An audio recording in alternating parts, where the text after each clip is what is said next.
Hi guys, in an effort to keep up with the ongoing situation in Syria, Iraq has said it has killed 45 ISIS jihadists in Syria. This was on Friday.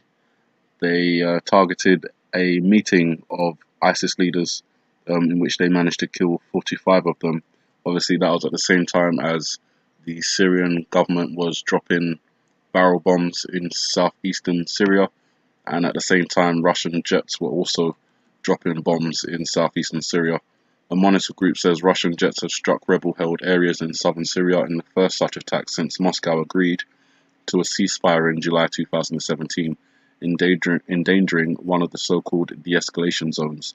Intense Russian airstrikes are hitting towns in Dara's eastern countryside for the first time since the ceasefire was agreed in southern Syria last year.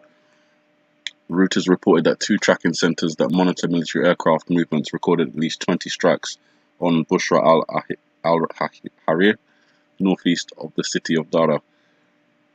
Opposition sources said Russian jets struck a rebel-held town in southwest Syria early on June 24th. That's today, providing air cover to an expanding campaign by Syrian army units to recapture the strategic area on the border with Jordan and the Israeli-occupied Golan Heights. So we can see, according to the reports, that we've got Iraq, Russia, and Syria, backed by Iran, pushing forward in southeastern Syria, as I've already pointed out. Once that gap begins to close ever more, the intensity of the war will increase because Israel doesn't want Iran anywhere near their border, and obviously the Golan Heights is the last buffer between Syria and Israel proper. So, we'll see what happens in the next coming days. But Ambassador Nikki Haley, sorry, is saying that Russia will be responsible for the Syria war escalation. U.S. Ambassador to the UN Nikki Haley condemned the Syria attack on the southern Syria borders with Israel and Jordan as unambiguously violating the de-escalation arrangement reached last year between Presidents Donald Trump and Vladimir Putin. Over 11,000 have already been displaced, she said. Russia will ultimately bear responsibility for any escalations in Syria.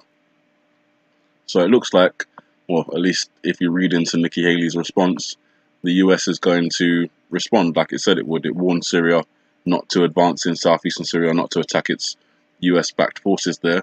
Syria has gone ahead and done that, and Russia has involved itself in that process.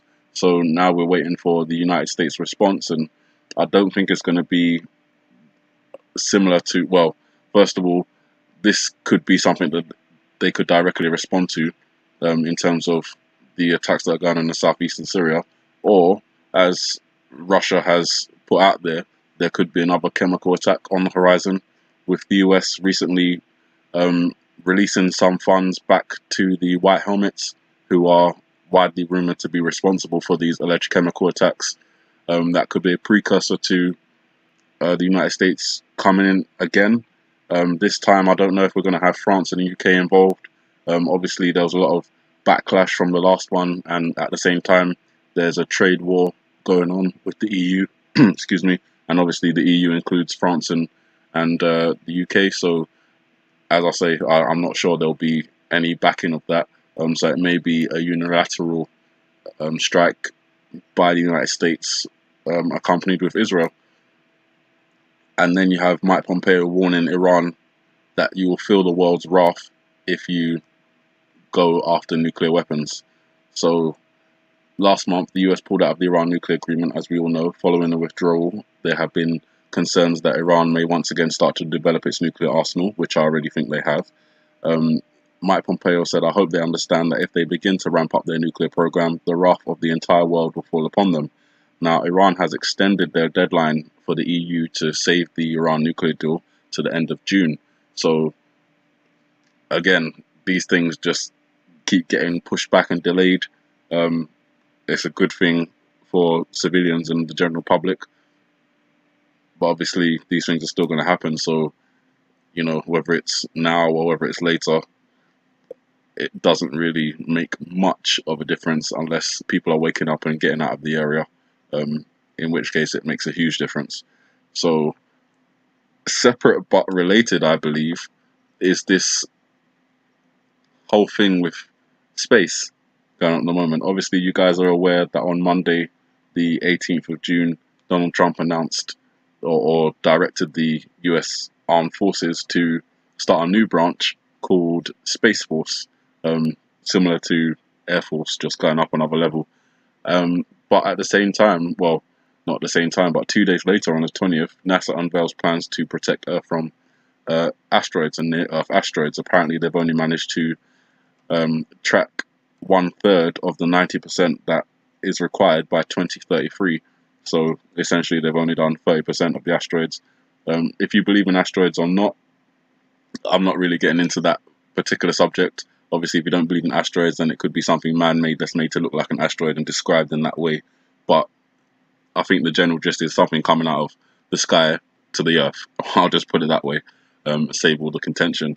But it's interesting because now we're getting reports. We've always been getting these kind of reports, but it's interesting when they come out in sequence. So on the 18th, you've got the Space Force announcement. On the 20th, you've got the unveiling of plans to protect the Earth from an asteroid. And then on the 23rd, a report about asteroids potentially wiping out entire cities. The US National Science and Technology Council released a study on Thursday detailing the threat of space rocks and what needs to be done to protect the Earth. As you can see there, what I was talking about, they've only managed to keep track of 1/3 of the 90% of the near-Earth objects that they're supposed to have detected by 2023. And obviously, there's been kind of examples of asteroids or of man-made objects that are made to look like asteroids. In terms of the Russian meteor, we all saw the videos, the object streaking across the sky, the loud explosion, the windows breaking, the car alarms going off, over 1,000 people being injured.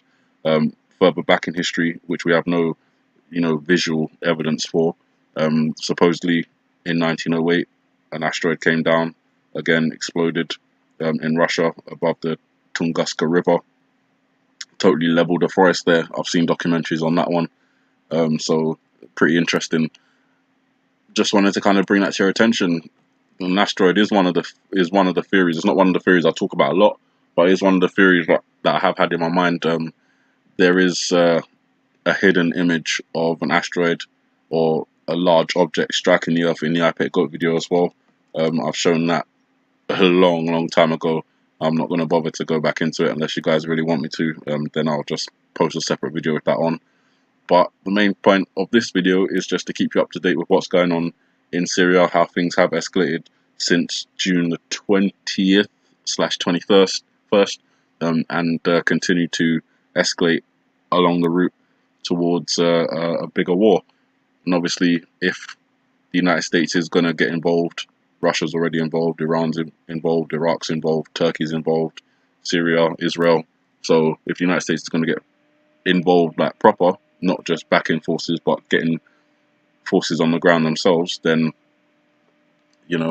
that may come soon, as we're getting this kind of veiled warning from Nikki Haley regarding Syrian escalation and how Russia will be responsible for that, because Russia has involved themselves in trying to give Syria back to Assad.